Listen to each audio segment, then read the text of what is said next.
Hello and welcome to Alpha News Studio. My name is Kara Main and my guest today is the Kev Orkian, an entrepreneur, comedian, musician. What else, Kev? What else do you do?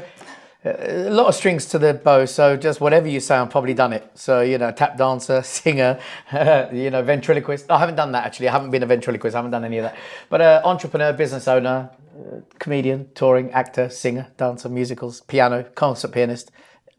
And we're about to discover more of the things that you do and you personally. Thank you so much for coming. Oh, it's a pleasure. Really Thank you for bringing me. Kev, so you've done comedy for over 25 years, and you've performed in front of royalty, in front of Prince Philip. Is that correct? The Duke of Edinburgh, King Charles.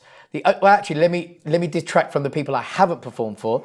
Kate and William, and the Queen. Unfortunately, she passed away, but they're the only three people I haven't performed to. I've performed to all other royalty. Wow, that's amazing. And you also performed in front of regular people. Who is your favorite audience? Oh, no, don't put me on the spot like that. That's just rude. No, but you know what? All audiences are great. It just depends on how and what you pick up with their energy. You go to Australia, they're very, very intelligent with their comedy. So they get the joke before you even say it. Whereas you go to somewhere like, I don't know, like Africa and whatever, their humor is much more kind of 10 years maybe behind. So they have their humor where they love the kind of the characteristic humor. They love the innocent humor. And I think they would feel very offended if they went into humor like we have in America, England, and even Europe now. So I think all audiences are very different, and they all have their own kind of gorgeousness about them. But I enjoy performing to all of them. The Armenian audience loves your impersonation of an Armenian mother. That's how actually I discovered you online, through the impersonation of an Armenian mother. Right. Thank you so much for triggering all of our childhood wounds and traumas. Yeah. Well, hello, great. Welcome to mine. Yeah. So what do you think my mom told me growing up mostly? What your mum would have told you? Yeah, I think she would have been. I think even now your mother would be. If your mother was here right now, she was sitting here. I think I could see your mum being like, mega kötü. Bebek kuzum al tordik bet kunim I think she'd be one of those. She is. She is. There you go. Thank you very much. Yeah, she does for sure. Okay. I think all mums do though. All mums do. My mum still thinks I'm a virgin. It's nice. She's an Armenian mother, and I don't break that innocence. I got this. I mean, my children, she's blind to it all, so it's great. I just go, I this, mum, this. How did she shape, and also just Armenianness in your family? Because you were born in London to Armenian parents, so basically you grew up in Otaritun. However, you kept your Armenian identity, and you're very much Armenian. So how did that come about? What did they do to keep you know what? I think it's my mum. I don't think it's my dad, because I didn't really. Don't get me wrong, my dad was always in the house. He was back and forth working, and we never really saw him. I didn't see my father properly till I was probably 13 or 14, because he started at 6 a.m. and he finished at 6 p.m. So I never really got to have a relationship with my father, although he was always around, and Sundays we spent time together going to Armenian school. But it was my mum. My mum was the driving force. She was like, first Armenian, you learn that first. All other languages later, but Armenian first. So we learned Armenian first. So the first 4 years of my life, it was only Armenian. That was it.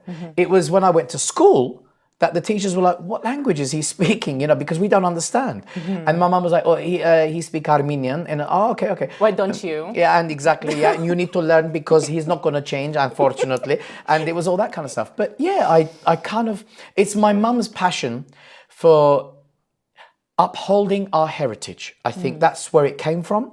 But then, years go by and whatever, and it's only years later that it kind of sinks in how important it is and how lucky we are to be Armenian. So I think that's when I started to then go to Armenia and started to understand why and who I really am. For sure. And you have two wonderful boys. And wonderful, take that bit out. I think two boys who are absolutely insanely brilliant. I'm kidding. They're fantastic kids. But again, I speak to them in Armenian at times. And it's funny, only 3 weeks ago, my son Luke is now demanding that we move to Armenia. Amazing. Like, I don't know why. I don't know where it's come from. I certainly haven't said anything to him. But Dad, I want to live in Armenia. Let's move to Armenia. I want to live in Armenia. And I'm like, son, that day might come, but not right now. And he's like, well, that's just not good enough. I need to go to Armenia now. So he's got a passion for it, and he speaks a lot more Armenian than my son Jake. But he tests himself as well. He's always like, Dad, how do you say this? How do you say that? So he's curious, which is great. Do you have any certain traditions at home?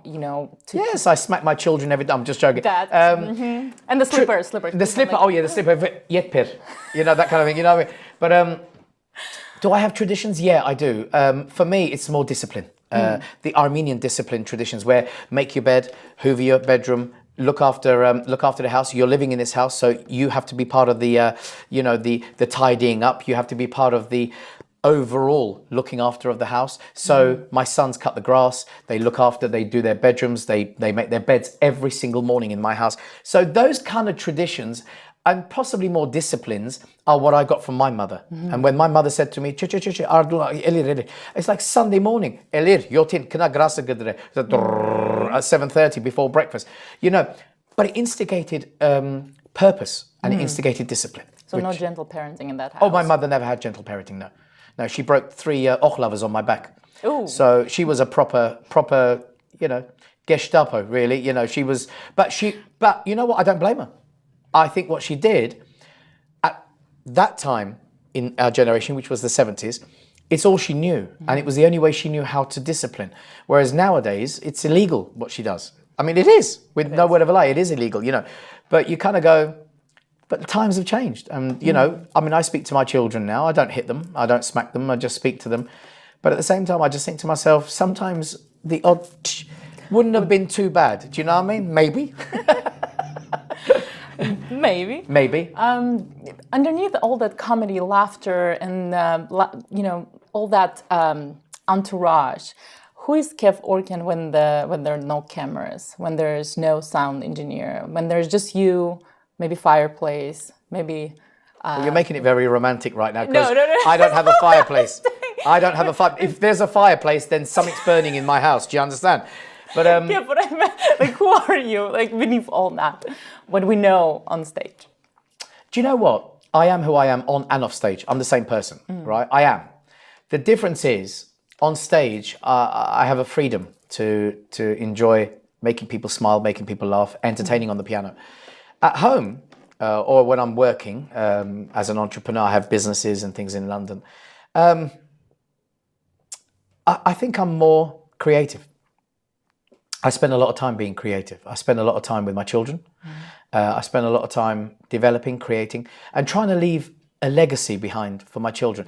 A better place than what I found it. That's what I'm trying to do. And at the moment, I don't think we are in a good place than we were in the 70s and 80s. We're in a very different place, a very awkward place, a very fragile, a very unknown environment at the moment. And what I want to do is I want to leave this planet one day having developed an incredible amount of legacy, a big empire of entertainment, and leaving something behind for the future of my children and their children and their children's children, to go, do you know what, Kev did something right. Comedians come and go, right? And with all due respect, what I am today, I might not be in another 30 or 40 years. We remember the greats like Charlie Chaplin, Laurel and Hardy. We remember those. But there's a lot of other greats that have come and gone. And I'd like to be one of those people that is remembered for just giving back good quality entertainment all those years. But other than entertainment, you also own multiple businesses and you do other things, which is not publicized necessarily. No, and I don't like to publicize it. I own a few businesses. I own comedy brands. I own British pantomimes. I have a studio establishment where we do films like HBO, Netflix, and that kind of stuff. And then I have another establishment which is a live space, and there we do free entertainment for the locals, for old people, for special needs and charities. But we also do paid events, comedy clubs, spiritual medium evenings, and live tribute acts. So we do a lot. I do a lot. And Harry Potter?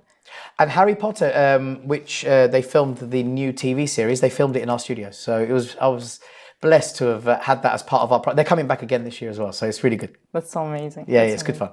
Very lucky. definitely achieved a lot. And it's so important that you give back also. I feel like speaking of legacy, right? This is how you leave legacy, and specifically for Armenian people, because we are so proud when we see Armenian last name, whenever we see Armenian last name anywhere in TV, we're so proud, right? Yeah, definitely. And you shot 2 documentaries about Armenia.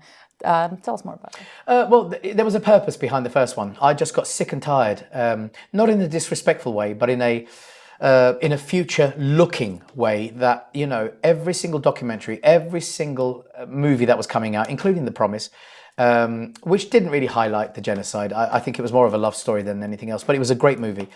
But it was all about the genocide, and 1915. And I thought, you know what? As Armenians, we've endured, we've risen from the ashes of destruction, and we've come to a new place in our lives where, we are more than just the genocide. We're incredible human beings that have invented amazing things. We have a great amount of interesting human beings, and people who have come from nothing to being suddenly huge, and that includes, your Kev Orkians and your Kim Kardashians and your Andre Agassi's and all these wonderfully talented people, but they've all risen up from nothing to something. And I think to myself, why are we not highlighting this? Why are we not highlighting the greatness that Armenia still is and will always be? So I produced a documentary with a fantastic bunch of incredible human beings, and with the help of Rafi Tanilian, who was our producer, and Andy Simon. He's Simonyan, but it's Andy Simon from Australia, who was our director and the writer of the actual documentary.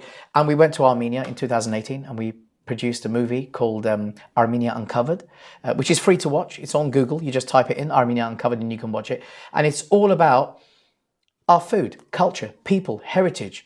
And we do tap into the genocide. We talk about that because it is part of our rich heritage, It's part of what happened to us. But we don't highlight it. We talk about it, and then we move on to other greats, Henrik Mkhitaryan, Charles Aznavour, and it's those kind of interviews that really kind of pushes me to do more and more. And we did a second documentary, it was Ararat Uncovered, and that was climbing Mount Ararat and talking about the holy mountain, which a lot of people still claim it belongs to Turkey, and it's absolute rubbish. We know it's the holy mountain of Armenia, and it always will be. It doesn't matter what people say; it makes no difference. So for me, we have to highlight it. So we showed what Ararat was about. We showed the beauty of Armenia and the culture and the heritage, and it's a movie that's still not released fully, but it's one of those ones that will be able to be viewed on Amazon or Google again or YouTube, whatever, in the future. Speaking of Mount Ararat, as you know, it got removed from the coat of arms recently. Yeah. And what's your take on it? How will it... Listen, this laugh is all that you need, right? My face says it all, okay? Because with all due respect, you can take Ararat off the coat of arms. You can take Ararat off all the money, this, and then passports and this and that one. It makes no difference. Okay, makes no difference. You are hiding behind a false facade on what Ararat really is. Ararat is Armenia's. Always has been, always will be. Okay, we know that. It's in the history books. This goes back not 2,000 years. This goes back 5,000 years. We know what our mountains are. We know what our people are. We know who we are and what we are. Okay, so having taken off Ararat from a document makes no difference. I'm actually fighting not to say anything rude because it makes no difference. Because another leader will come and we'll put it back on again. Okay? Or another future of young generation will come up and go, no. That's put it back on again. So it makes no difference. By removing it, it makes no difference. I don't take a piece of artwork off the wall of a picture of Mount Ararat, goes, oh, this is not ours, this is Turkey's, and put it on the side. No one does that. You put it because it's the holy mountain of Armenia. There is no question. There is no doubt. It's in our history books. End of. It's in the other history books of other nations. Whenever they try to say that only Armenians claim that Ararat was... and we don't claim, by the way. It is our country. It is. Absolutely. So we're not claiming anything. It's our country. And that's where people are mistaking it. They're thinking what they say today matters. It doesn't. It doesn't matter. History matters, and history dictates that Ararat was always the holy mountain of Armenia. So in my humble opinion, I don't care who comes. Send any Pashinyan, Mashinyan, Kashinyan, Tashinyan, Fashinyan. I don't care who you send. I don't care. It is our mountain and it always will be. So you're not going to change my perception because that mountain doesn't belong anywhere else. It doesn't. It's our mountain, and like everything else, from Khorivirap to Artsakh to everything that we have in Armenia, and Artsakh is ours as well. It's always has been. But you know what? At the end of the day, talk. We've lost it at the moment, but who's to say we don't claim it back later? It's one of those things. It doesn't matter. People are trying to change history in a very rapid way through AI, through this. Now, if my children go and Google, where's Armenia? The history doesn't make sense. It's been dictated. It's been, what do they call it? Dubbed, I think they call it. Where Azerbaijan, is spending more money on AI than they are on arms. Why? Because by changing the history, our children will never know what was the real fact. And that's where the real issue is in life. Well, the election is coming up, as you know. Yeah. And who do you think will win the election? But also, what is the general direction Armenia needs to go to? Because there is there are talks of if we don't change the direction, we might even lose our country. So how do we prevent that? And this election is really, really important. What direction should we take? Personally, I think Armenia has made one very serious mistake in their government, and they've not allowed outside Armenians from other countries to come and actually dictate how things could be and how we could help. Okay, it's always been Armenia, Armenia, Armenia, Armenia, Armenia. Whereas actually, if we take Armenians and very intelligent Armenians from around the world, and there are some, actually, they're working for other governments. Let's be honest with you. Correct. So if we take those incredibly intelligent Armenians and we go, look, you come in and do the finance minister, you come in and do this, you come in and do that, you come in and do the immigration, blah, blah, blah, this, that, whatever. And we come in with new ideas, okay? New ideas create new perceptions, create new opportunities for Armenia. And I think the direction we should be taking, one and first, the most important is eliminating from this planet, where is Armenia? Okay, we need to eliminate that. People need to know who we are. Okay, I'm sick and tired of living nearly half a century and people still go, Armenia, where's that? What the hell is that about? Okay, for me, that is an embarrassment. First and foremost, as a government in Armenia, I'd be telling the entire world, by the way, hi guys, this is what we are, who we are, and what we are. Secondly, what I'd be doing is turning around and going, people like, and this is just my opinion, but people like the Kardashians, right? Turning around and going, hold on a minute, girls, yeah? There's 5 of you. 5 of you accumulated on Instagram, you hit 1/8 of the planet. 1/8 of the planet. Talk about Armenia. Give us some heads up. Yeah? Because 1/8 of the planet is suddenly going to know where Armenia is in one text, in one Instagram feed, in one story. Why are you not doing it? Why are you not doing it? So this is the kind of thought process behind my thinking is, first of all, enough's enough. People need to know where Armenia is. Secondly, enough's enough about us being the first Christians. We are the first Christians. That's in our history. We don't have to talk about that anymore. Now we have to talk about what can we do to improve our country? Who can we bring in to elevate our country? Can we bring in these big companies? Can we bring in these big buildings? Let's build the tallest building in the world. Let's outdo Dubai for a change. Let's do this. Let's do an underground city. Let's do something different that no other country is doing. Let's start building. Let's start creating. And when we get to a place where other people, not Armenians, but Odars, other people, see Armenia more than just for a meeting or a gathering, but see us as a purpose for something greater, whether it's AI, whether it's engineering, whether it's government, whatever the case might be. When they see more purpose behind Armenia, then we become more important. And that's how we grow our country. And that's how we take young generations back to Armenia to go, why are you not here? Why are you not creating here? Why are you not doing something for your country and investing back into the economy? That's how it should start, I think. So when you say, by the way, what do you think about, the government and where it's going to go, it doesn't matter who goes into power. It really doesn't. And the unfortunate thing is, one government or one individual's thought process doesn't change the country for the better if the country doesn't believe in itself. Okay, people need to gather together. People need to stand up for each other and go, do you know what? Enough's enough. We need to take care of our own.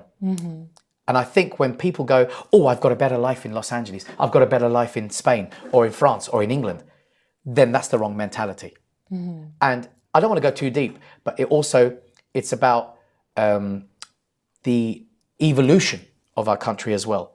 When you see backward thinking on children being born, on how the economy will work, how our population will grow.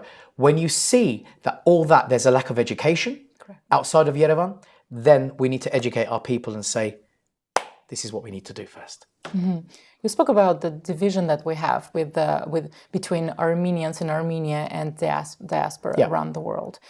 That division is really, really stark because I've heard some diaspora Armenians say that Armenians in Armenia see us just as an ATM. Whenever something happens, they ask for money, or we willingly send money, and that's how they see us. However, in Armenia, people say that you don't live here. Why would you influence the politics or how we live day-to-day life if you don't live here? So it's not your place to be. It's not your place to dictate. Sure. So that divide is really dangerous because diaspora is the huge asset that Armenia has, and you're right, it doesn't use that asset to the fullest potential. Sure.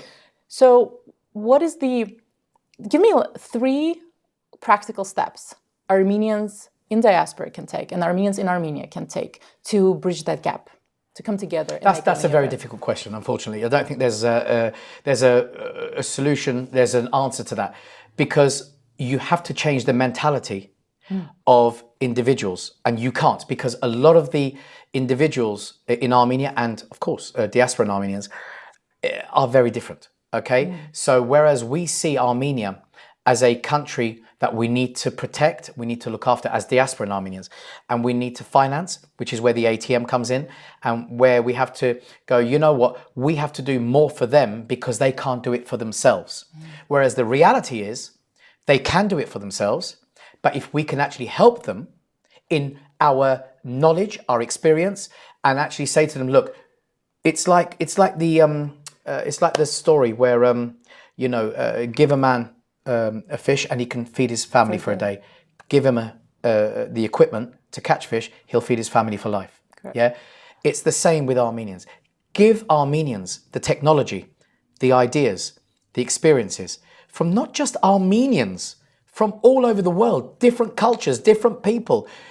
Go to China and get the technology of Chinese people. Go to Africa and get the how they do their agriculture and this and animals and this and put it all together and then turn around and go, oh, I'll learn from this, I'll learn from that, I'll learn from this, and then teach the young generation, because the old generation is not going to change. They're stubborn.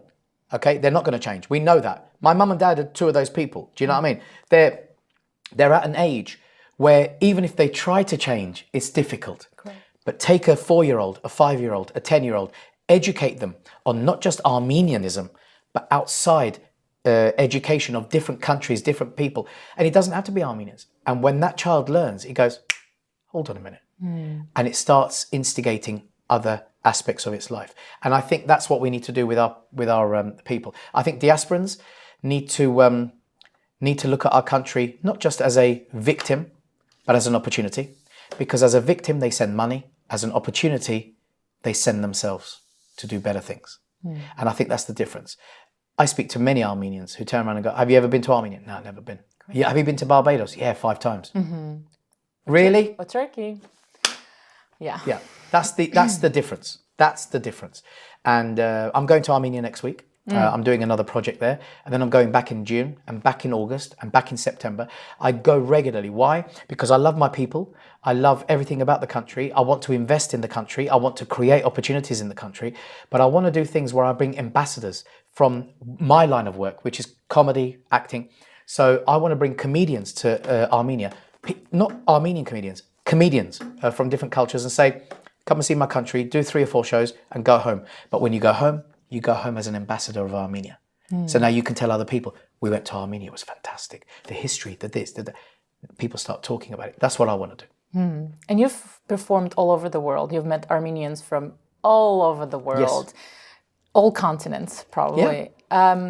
What is the one thing that connects all of us? Like, what is the common ground we can come together? Like, what is the one thing that you've noticed, like emotional connection that Armenians around the world have? In my personal experience, the one thing that has never, ever changed, ever, is wherever I go, which country, I've done 148 countries. And in those 148 countries, depending on if I've gone to do Armenian comedy or whether I've gone to do a comedy show and Armenians have come, I always have a home and a plate of food to eat. And that's never changed. So for me, wherever I go, if an Armenian comes up and goes, Kev Orkian, I go, yeah, my name is, and we'd like to invite you to our house for dinner tonight. There is no question, no question. Wherever I go, I have no fear if there's an Armenian, that I have a home, I have water to drink, and I have something to eat. That has never changed in the 30 years that I've been touring. Wow, so hospitality, big heart. It's the best, it's the biggest heart. We have the biggest heart in the world. There is no question, there is no question. It is what it is, that's it. You've spoken about Armenian and innovation culture, and you're a great ambassador of Armenia around the world. However, as you said, Armenia as a country doesn't have that big image in the world stage. What is Armenia doing wrong? Well, once again, I think we're focusing on the wrong things. Okay? Now, one of the biggest things that is still spoken about very much is our religion. We're the first Christians. Or we're the first country to adopt Christianity. Okay?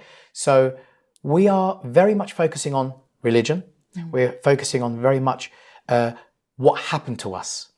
We focus on the negatives rather than the positives. And I think there is that mentality.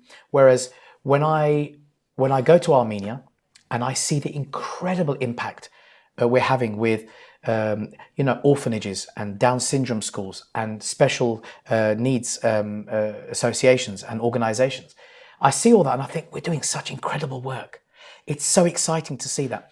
I remember years ago, seeing dogs on the street being given poison so they could die, that kind of stuff. Now, people are holding them in their arms, walking around. And you think, this is wonderful. We're moving very, very quickly to a place of what I call, away from religion, humanity. We're becoming more humanized in stuff that we actually possibly didn't look at years ago because everything was controlled by religion. It was our number one forefront. I mean, you went to church every week. Everything was done with the love of God, with the love of this.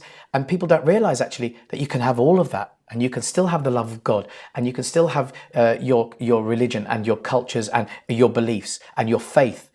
But at the same time, I think the ultimate goal for Armenia is to understand that if we look forward to what the future holds and less of what we actually went through as victims, and we did go through a very, very traumatic time.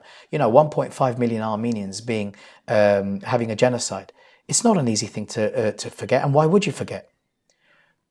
But we've done that. We've been through it, and we still endure today. Baroness Cox said, a great lady who runs a rehabilitation center in Yerevan. She said, Armenians rise through the ashes of destruction to create beauty around the world. I've never forgotten those words.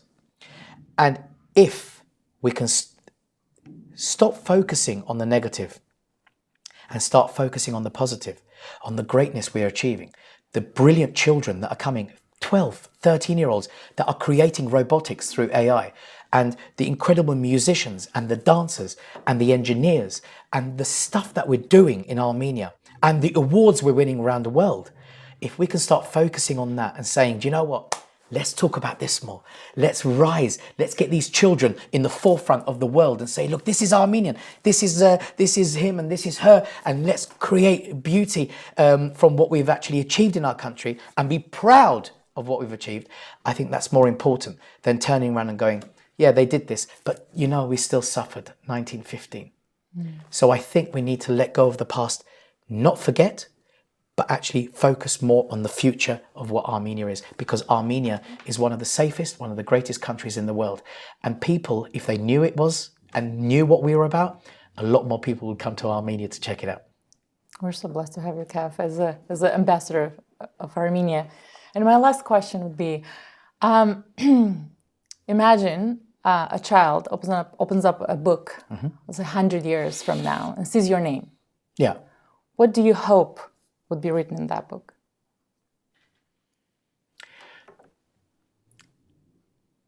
He was a proud Armenian who believed that Armenia would be around for thousands of years. But he took one small step to make the change he believed would make a difference to everyone else. Thank you so much, Kev. Absolute pleasure. That was Kev Orkian. Thank you so much for watching. See you next time.